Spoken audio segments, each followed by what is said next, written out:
탐정의 눈으로 사건을 들여다봅니다. 탐정 손수호.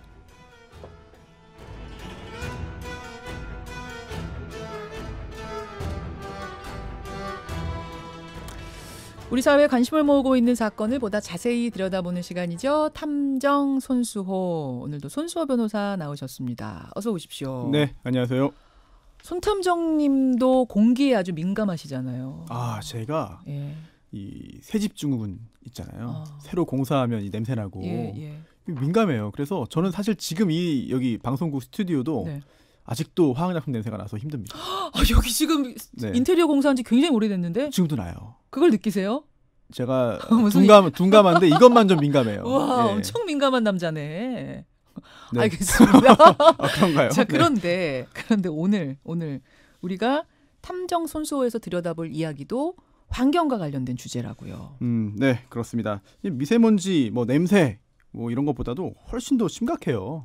이틀 전에 한 시민단체가 기자회견 열었거든요. 예. KTNG를 상대로요. 전북 익산시 장전마을 인근에 그 비료공장 폐기물 은폐 의혹을 밝히라. 비료공장의 폐기물 은폐 의혹을 밝혀라. KTNG를 상대로 한 기자회견. 지금 장전마을이라 그러셨죠? 네. 발음이 좀 어려워요. 장전마을.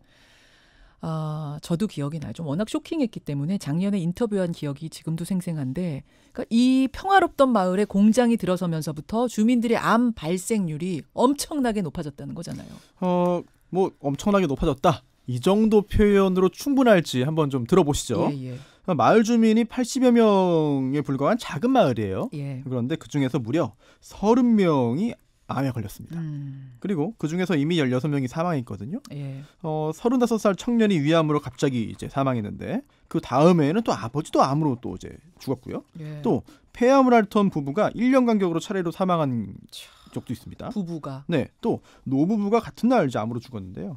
오전 9시에 남편이 사망하고 또 그날 점심 조금 지나서 아내도 사망했어요. 이게 제일 기가 막혔어요. 저도 이 사례 들었던 기억이 나요. 네네. 같은 날 오전 9시에 남편 사망, 점심 지나서 오후에 아내 사망. 네, 또 귀농한 50대 부부도 암에 걸리기도 했는데 예. 그뿐만 아니라 이제 마을 아이들이 암은 아니지만 이제 피부병을 앓기도 했고요. 예. 2010년 한 해에만 10명이 암으로 죽었어요. 그러다 보니까 죽음의 마을이 되어버렸다는 언론 표현이 굉장히 무섭게 다가왔죠. 그때 저희가 이 장전마을 인터뷰하고 나서 떠들썩했어요. 인터넷상에서도. 네.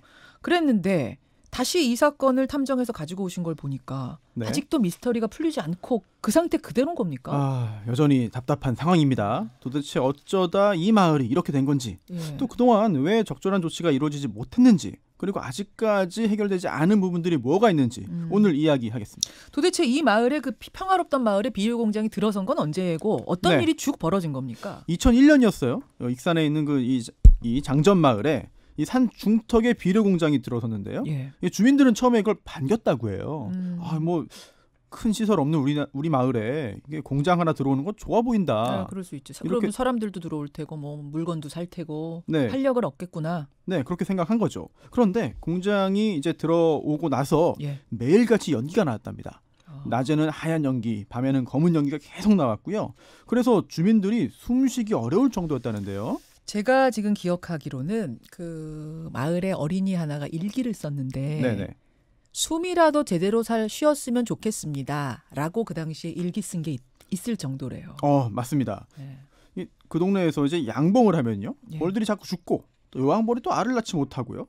또 아침이면 연기가 이제 안개처럼 막 밀려왔는데 예. 그 냄새가 너무 지독해서 숨쉬기 어려울 지경이었고 심지어 밭에서 일하다가 예. 그 냄새 맡고 쓰러져서 구급차에 실려가는 주민도 있었어요. 그러다 보니까 아이가 일기에 숨 제대로 쉬고 싶다라고 쓸 수밖에 없었던 거죠. 그 상황이 이러니까 주민들은 결국 그 공장에서 내뿜은 매연이 우리 마을 암 발병의 원인이다 이렇게 네. 믿고 있는 거죠. 네네, 주민들은 그렇게 생각을 하는 겁니다. 네. 특히 이제 비료 공장이 산 중턱에 있었기 때문에 연기가 또 아래로 내려오기도 했어요. 그래서 가장 가까이 있던 이 장전 마을이 직접적인 피해를 입었고, 또 그뿐만 아니라 인근에 있는 소룡, 인남, 와린, 장구제 마을, 또 상당히 좀 멀리 있는 그런 진목 마을에서도 대기 중 발암 물질이 검출됐거든요. 이처럼 매연도 문제가 있는데, 근데 문제는 매연뿐만이 아닙니다. 물, 폐수 문제도 심각했어요. 폐수도 나왔겠네요. 생각해보니까 비료 공장이었으니까. 그렇죠. 이게 그렇죠? 이 마을에 작년에서야 상수도 시설이 완비됐거든요. 또 그 전까지는 지하수를 쓴 거죠. 시골들에 그런 건 많죠. 네네. 그런데 이 공장, 이 비료 공장 오염 시설, 정화 시설이 있는데 예. 그 중에 세정탑이라는 게 있습니다. 이게 공장에서 나오는 그 매연이 예. 굴뚝으로 이제 방출되잖아, 나오잖아요. 예. 그때 물로 이제 악취나 오염 물질을 일단 한번 걸러내는 그런 장치예요. 여기에 물이 사용됩니다. 이게 세정수죠. 그런데 이 세정수를 오래 쓰면 당연히 폐수가 될 수밖에 없어요. 그럴 수밖에 없죠. 그런데 이 폐수를 제대로 처리하지 않고 그냥 방류했습니다. 결국 이 저수지로 흘러들어가거나 땅속으로 스며들었고 꼭 지하수를 사용하던 주민들에게 직접적인 피해를 주었을 가능성이 있는 거죠. 예. 특히 2010년에는요. 인근 저수지에서 물고기가 떼죽음 당했어요.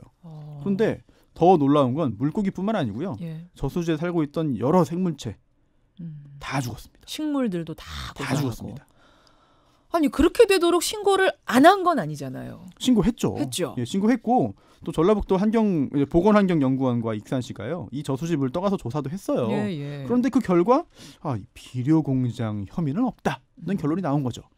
아니 그럼 도대체 왜 그런 일들이 벌어진다고 한 거예요? 어떻게 그런 결론이 나온 거예요? 일단 유해물질이 나오기는 했어요. 예. 그런데 공장 가동을 중단시킬 수준에는 미치지 않았다는 그런 결론인데요. 당시에 이제 법이 기준을 이제 정하고 있는 그런 물질만 확인한 겁니다. 그래서 뭔지 몰라도 이게 심각한 신종 오염 물질이 있을 가능성도 있는데 그 부분은 확인이 안 된 거죠. 무슨 말인지 알겠네요. 법에 나와 있는 목록대로만 검사했는데 거기는 다 괜찮더라. 이 정도면 공장 문 닫을 정도는 아니다. 근데 거기에 그런 목록에 있지 않은 다른 물질이 있었으면 어떻게 됐겠는가 그 말씀이신 그건 거죠. 확인이 안 된 거죠. 예. 그런 식이라면 공장에서도 유독 물질 중에 법에 기준치 있는 것만 걸러내고 나머지는 그냥 내보내면 된다는 얘기입니까? 이론적으로는 현재도 그런 건데요. 주민들이 당연히 항의했습니다. 그랬겠죠. 네. 하지만 그 조사 결과를 근거로 해서 공장은 계속 가동됐고요. 또 주민들이 민원을 계속 제기했어요. 할 수밖에 없잖아요. 그렇죠. 그런데 그러자 공장 측은요. 업무방해죄로 주민들을 고소하기도 했고요. 또 그 후에 익산시가 계속 조사했습니다. 하지만 조사할 때마다 매번 공장 측에 유리한 그런 결과가 나왔고요. 그러던 중에 마을 주민들이 암으로 죽는 일은 계속 이어졌죠. 아니 근데 주민들이 계속 이렇게 죽어 나가는데도 괜찮다. 관계 당국이 계속 그랬던 거예요? 익산시는 할 만큼 다 했다는 입장이에요. 시 지도 점검, 또 시군 교차 점검, 검찰, 전라북도 새만금청의 합동 점검 등 비롯해서 37건의 지도 점검을 이미 실시했고 또 시 차원에서도 또 민원이 제기될 때마다 다 조사를 했다. 그런데 기준치를 넘는 유해물질이 나오지 않았기 때문에 행정적인 조치를 취할 수 없었다. 이런 이야기입니다. 이거 참 이럴 때 귀신 고칼 노릇이다 우리 그런 네. 얘기들 하는데 그럼 뭐예요? 도대체 뭡니까 그럼 이게? 기준치에 그 목록에 적혀 있는 물질 그거 아니면 주민이 죽어나가도 어쩔 수 없다는 얘기인 거예요? 공장은 지금도 가동 중인 거예요? 2016년부터요. 언론이 이 장전마을 사태에 관심을 이제 보이기 시작했어요. 그래서 보도가 잇따랐는데 그러자 익산시가 이제 해당 공장에 대한 그런 폐수 배출 기록 미흡, 대기 배출 시설 미신고, 폐기물 처리 위반 이런 걸 이유로 해서요. 15건의 행정처분을 내렸고요. 또 6건의 형사고발 조치를 취했습니다. 그런데 그 과정에서 새로운 사실이 드러났습니다. 새로운 사실이 네. 어떤 겁니까? 이게 굉장히 중요한데요. 연초박 보관시설을 이제 관할 행정기관에 신고하지 않은 채 보관한 혐의가 새로이 드러난 건데요. 연초박이 뭐예요? 생소하죠. 저도 참 생소한 용어인데 이 연초박이라는 게요. 담뱃잎의 찌꺼기입니다. 아까 거기 회사가 KTNG라 그랬죠. 비료 공장이긴 하죠. 일단 지금은. 그리고 이제 기자회견을 한 상대방 성명을 발표한 건 KTNG인데요. 이제 담뱃잎을 이제 가공하잖아요. 그래서 권련형 연초 제품, 그러니까 담배 시중에서 파는 담배를 만들어서 파는 겁니다. 그런데 그 담배를 만드는 그 제조 과정에서요, 당연히 그 담뱃잎 중에서 버려지는 부분이 생기죠. 있겠죠. 네, 그리고 담뱃잎이 이제 식물이잖아요. 그러다 보니까 이게 비료 원료이기도 해요. 하지만 동시에 사업장 폐기물이기도 하기 때문에 처리 시에 반드시 신고를 해야 됩니다. 근데 연초박을 보관한 게 무슨 문제죠? 이게 왜 문제냐면요. 이 비료 공장이요. 2003년부터 2016년까지 그 담뱃잎의 그 버려진 부분, 찌꺼기, 이 연초박을 퇴비로 만들었다고요. 익산시에 보고했어요. 네. 그런데 이게 거짓말이었습니다. 뭐예요, 그럼? 퇴비 만든 게 아니면? 이 공장은요. 연초박으로 퇴비를 만든 게 아니고요. 섭씨 380도의 고열을 가해서 유기질 비료를 만들었는데요. 이게 굉장히 다릅니다. 퇴비를 만든 것과 고온을 가해서 유기질 비료를 만든 게 굉장히 달라요. 어떤 문제가 있는 거죠? 그러니까 그냥 그 찌끄러기 갖다가 담배 만들고 네. 난 찌끄러기 갖다가 퇴비 만드는 것과 네. 이거를 굉장히 강한 열을 가해서 유기질 뭐라고 했죠? 유기질 비료 만드는 네. 거 뭐가 달라요? 아, 이게 어려운 뭐 화학적인 말씀을 제가 드릴 것 같습니다만 전혀 그렇지 않습니다. 이게 뭐냐면요. 이게 연초박이 담뱃잎 찌꺼기잖아요. 예. 일반 담뱃잎 성분과 동일해요. 예. 그래서 여기 열을 가하면 담배 연기와 같은 유해 물질이 나옵니다. 담배 피는 것 같은 효과? 네, 그렇죠. 그러면 그 비료 공장 굴뚝에서 피어나던 그 연기, 숨 좀 쉬었으면 좋겠어요라고 아이가 일기장에 썼던 그 연기가 다 일종의 그렇죠. 담배 연기 같은 거예요. 예, 실제로 이 공장에서 근무했던 직원이 이런 말을 했어요. 200kg 박스 70개 분량의 연초박이 이틀에 한 번꼴로 대형 트럭에 실려서 들어왔다. 라고 하는 거예요. 그래서 연초박 절반, 다른 재료 절반 정도 섞어서 유기질 비료를 생산했다라고 하는 건데요. 엄청난 담배 연기가 계속해서 나온 거죠. 세상에. 양이 어마어마해요. 그래서 하루에 수십 톤의 담배를 태워서 굴뚝으로 여기를 내뿜은 거니까 이게 인근 주민 건강에 중대한 영향을 줬을 가능성이 있는 거죠. 이렇게 사실이 드러나고 나니까 공장은 당연히 문 닫았겠네요. 일단 익산시에서요 공장을 점검하고요. 예. 또 공장 내부와 마을 토양 조사하고 또 지하수 수실 조사해서 공장에 경고성 행정처분을 내렸습니다. 예. 그런데 그게 시정되지 않아서 결국은 폐쇄 명령이 내려진 상태입니다. 여기서 하나 좀 말씀드릴 것은 그러니까 KTNG에서 연초박을 사다가 비료를 만드는 회사였던 거예요. 그러니까 KTNG가 운영하던 회사는 아닌 거고요. 그렇죠. 거기서 사다가 담배 만들고 난 그 찌꺼기를 사다가 비료 만드는 회사였던 겁니다. 네. 그렇게 이제 비극이 뭐 문 닫고 마무리됐으면 좋은데 그게 아니었던 거죠. 그렇습니다. 익산시 그리고 또 전북 보건환경연구원의 조사에서요. 예. 몇 가지 유해물질이 기준치를 초과하는 것으로 드러나긴 했어요. 예. 하지만 직접적인 암 발병 원인까지 밝히지는 못했는데요. 주민들은요. 이 원인 좀 밝혀달라. 환경부에 청원을 했고요. 또 국립환경과학원이 조사를 진행했습니다. 예. 그런데 마을에 있는 소나무 잎에서 뭔가 나왔어요. 소나무? 예, 소나무 잎에서 어떤 다행 방향족 탄화수소. 이게 그 청정한 지역에 비해서 5배 넘게 검출됐는데요. 이게 뭐냐면 석유나 석탄 등의 그 화석연료 또는 유기물이 불완전 연소할 때 발생하는 물질이라고 하거든요. 이게 세계보건기구 산하 그 국제암연구센터가 지정한 1급 발암물질입니다. 그런데 아직까지 드러나지 않은 거는 그럼 도대체 이 지역에 이 1급 발암물질이 왜 이렇게 많이 있는가? 왜 많이 검출됐는가?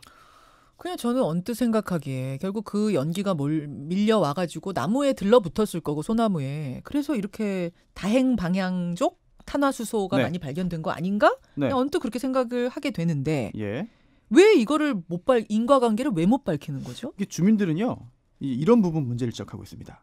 애초에 시료 채취 방식부터 잘못됐다는 거예요. 그게 무슨 말이에요? 이걸 제대로 하려면요.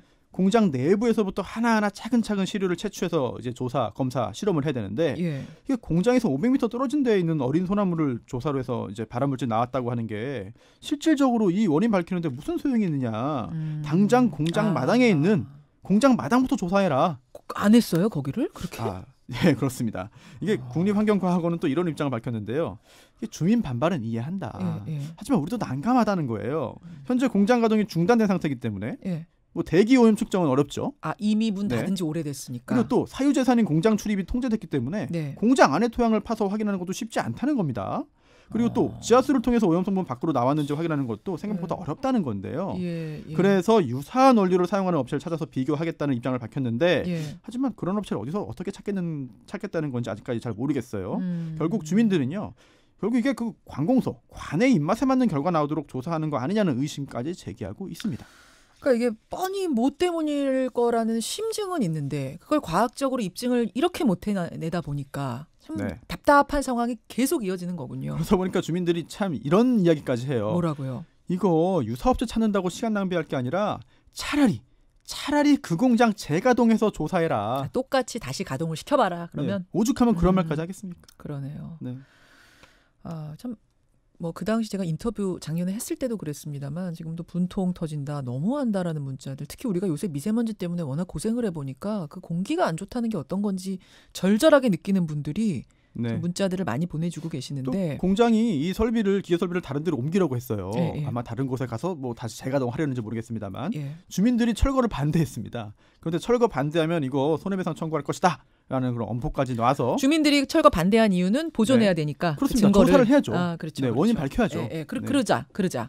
그러자 익산시가 오히려 이런 말을 했어요. 주민들에게 이거 기계 못 돼가게 막으면 업체가 40억 원 손해배상 소송 제기한다고 하니까요. 이렇게 되면 마을 주민들이 그 돈 물어내야 됩니다라고 하면서 오히려 주민들을 회유하려 했다는 얘기까지 흘러나왔습니다.